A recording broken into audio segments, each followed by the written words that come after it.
Hey guys, so listen, last year I did a video of when I went up north and how I did and what we caught them on.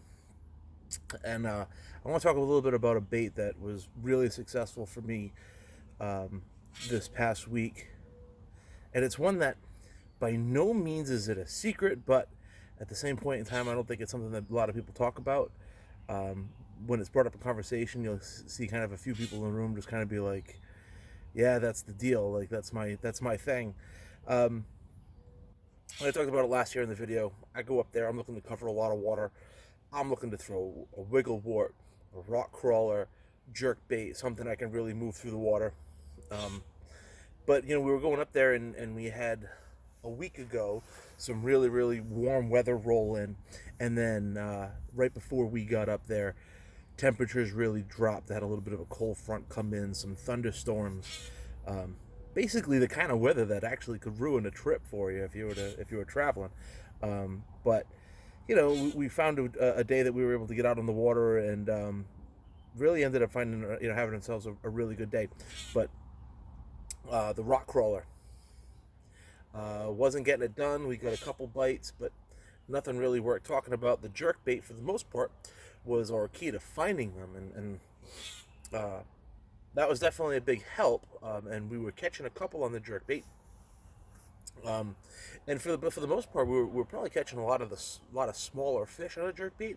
What we were finding though was we were getting a lot of followers. So in the instance where we're dealing with super clear water, small, we're talking about how do we get fish with a following and they're finicky to bite. In this instance, there's two baits that I would look to. The first is, or we'll say one, because it's not necessarily the first, but one is a spy bait. And we could talk about a spy bait some other day. The other is my friend here, the little puffball, a Marabou Hair Jig. Now, a Marabou Hair Jig is something that, if you mentioned it to some smallmouth fishing, they're going to go, yep, I've had my fair share of great days on a Marabou Hair Jig. But this is the kind of day I think that for the most part really where it was really shining. Like I said, we were catching some on the jerk bait, but for the most part they were swiping at it. They didn't want to eat it. We went ahead and switched to this guy here. And don't let it fool you. This little tiny puffball,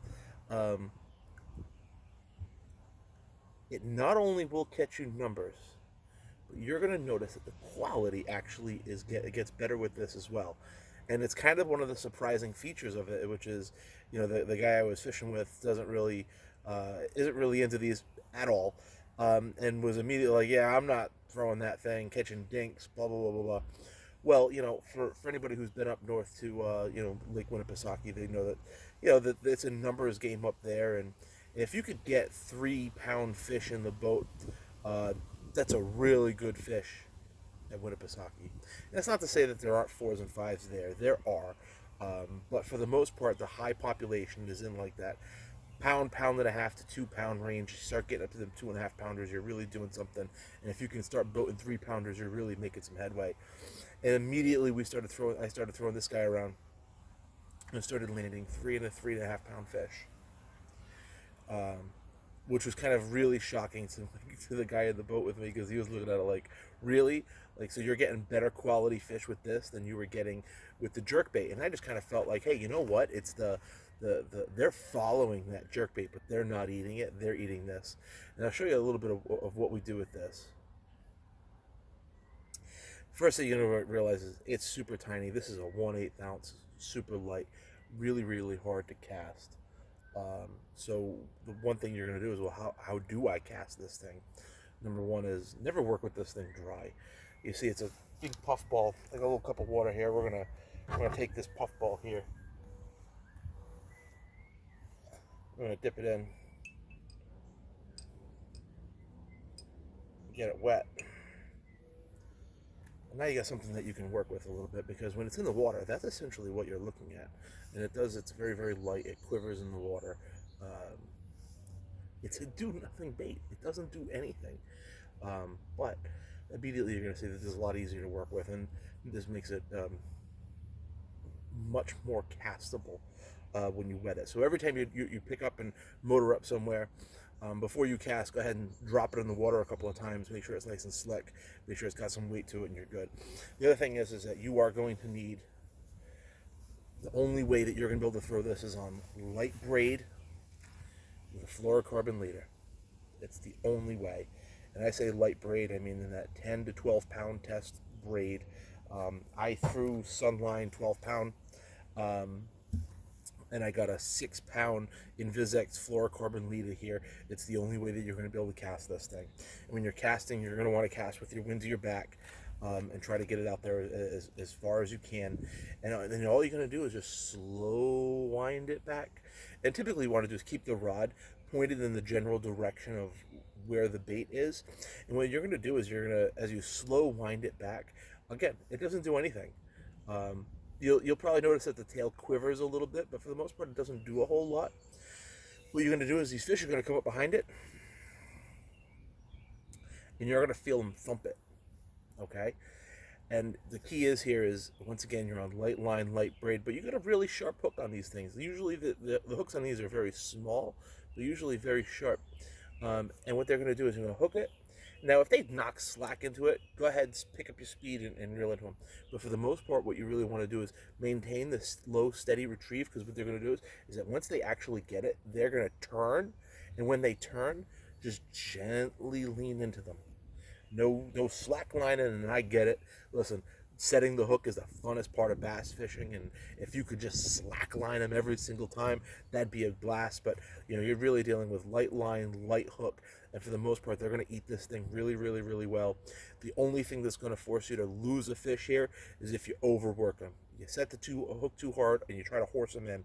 For the most part, you're just looking to just gently lean into them and just slow wind them into the boat. You're going to be throwing this a lot around open water, and we'll get into where we're going to throw this thing. But there's really not a lot for them to get into, right? There's maybe some rocks down there, but for the most part, they're not getting into any of this stuff whatsoever. So just make sure you're just nice and easy back to the boat. Where are you going to throw this? Well, this is a bait where I want to say once temperatures break above 45 degrees, the water temps break above 45 degrees, this basically starts to become a player. It'll be a player even earlier if you can get it down to them, but for the most part, I feel like they're going to be so deep that getting this little 1/8 bounce down there, and you could try to upsize if you can, but I feel like it's more or less a bait where as the water temps approach 50 degrees, you're going to see smallies are going to start to move up to the shallows. They're going to start to move up to the drop-offs. So if you could basically find a spawning flat with a drop-off, for us, this past week, it was the wind-blown pockets. So the wind-blown pockets typically had flats in the back, would drop off, and we found a couple of pockets that had some larger rocks as it dropped off, and that was the key for us to get them. But we're basically pulled into the pockets, making long casts, slow wind it back to the boat, and you're going to feel a little tick, a little thick, and a lot of times you're going to be like, oh, he's got it, and just keep slow winding it. And as he starts to turn, you just pick up the pace and just slow lean into him. Don't jack him. Don't slack line him. Don't try to knock the taste out of his mouth. For the most part, just be very gentle in how you do it. This one in particular, this is the fighter fly, because Seth Fighter is a guy who really, I think that this is, in the times that I've talked to him and the seminars that I've seen of his, and he did one on Bass University that was actually phenomenal. He had a couple of recommendations I'll share with you that I don't know. I don't know if I found as much of a difference as he did, but the one thing is he designed this thing. It's got a little keeper on it. The keeper, he likes to take a little piece of used Senko, and he'll slide a little piece up, and he says it gives it a little more bulk, gives it a little salinity, gives it a little more weight, helps you cast it a little bit better. I don't know if I really noticed a ton of a difference. I didn't really throw it with it this time around, and I was pretty much getting bit nearly on every cast, so I wasn't about to change anything. I have tried it in the past. I didn't notice too much of a difference, so but just to give you that tip out there, that's something that he recommends. The other thing that Seth will do with this bait is that when we talked about that they're moving up to the shallow flats, right, where the drop-off is, he'll position his boat in the drop-off, And what he likes to do is he'll actually go, as he's going down the bank where the thing slopes down, he'll stay on the slope's end and he'll cast 45 degrees up onto the shallow flat, and he'll troll it behind him. So as it does this, the bait will basically come in behind the boat. So as he's basically trolling the bait behind the boat, he'll reel it in and make another cast. So, and that's his way of covering water. But what you're going to do is you're going to find that as that bait leaves the shallow flat and enters the drop off, that's where a lot of times it's going to get bit. So that's his way of basically keeping it in the strike zone as long as possible. I wasn't trolling it. I've never actually even tried trolling it, to be honest with you. For the most part, I was making casts. We were using Panoptics, so for the most part, when I was pulling up to a drop-off, we were utilizing Panoptics and being able to see whether or not there were fish. So we weren't searching as much as we were basically just trying to get them to bite. And for the most part, like if we spotted them and threw this at them, we were putting fish in the boat. It was pretty much automatic. The good thing about this bait, and I'll tell you what, is you don't lose a lot of fish on it. And again, the only reason you typically lose them is you lose them because you did something wrong or you tried to horse them a little bit. The one thing you do want to do is make sure you retie, because when they eat this thing, they actually eat this thing. Now, you don't have to worry about gut hooking them or anything like that. There's really no risk of that, but they do. I mean, a lot of the fish come up and they actually get the whole thing. And the hook is actually buried in the roof of their mouth, just so they're locked, right? They are absolutely locked down.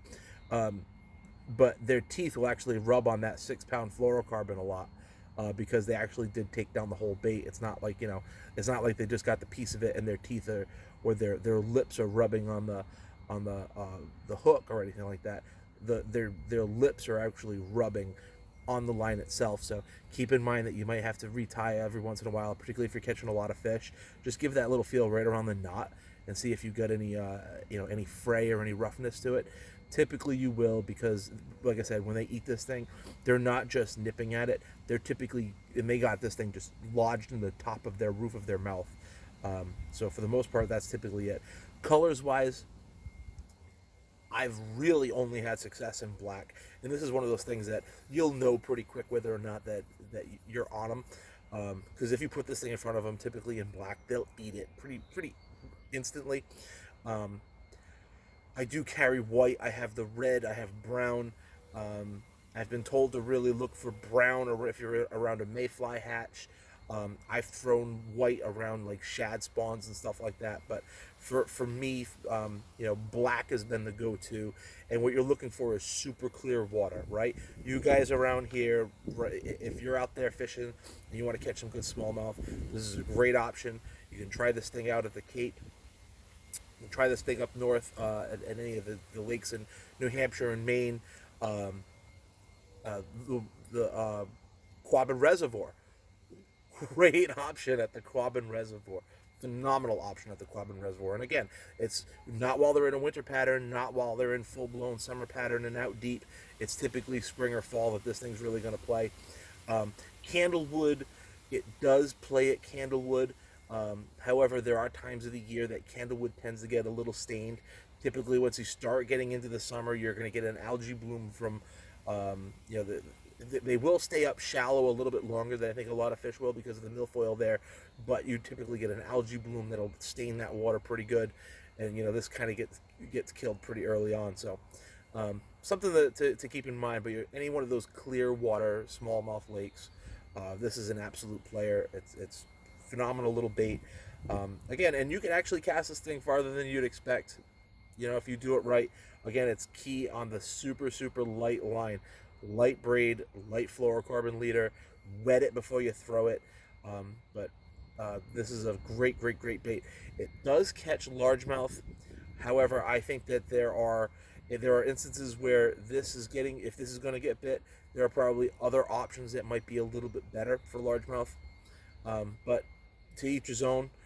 This has just been a huge confidence bait for me, and that's saying a lot considering it takes a lot for me to put a jerk bait down, because that is probably my number one confidence bait for largemouth and smallmouth. But it's just such a great bait to land numbers, and don't be surprised when you start catching larger smallmouth with this. If anything, I kind of saw that I don't think I've ever really caught a real dink on this thing. For the most part, every fish I've ever caught on it has been what MLF would call a scoreable bass anyway. Um, but all of a sudden you start catching 4 pounders on this thing. And you're going, what is a 4 pounder eating this little thing?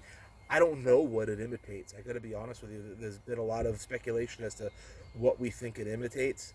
I think for the most part it is a curiosity bite, and but yeah, you'll get really, really, really good quality fish on this thing, and it's kind of that's the secret of this is that I think a lot of people have heard about a hair jig being a good jig to catch fish, and I think people look at the size of it and immediately think big hook, big fish, right? Big bait, big fish, and then they see this and go, oh, so you're going out there and just catching dinks?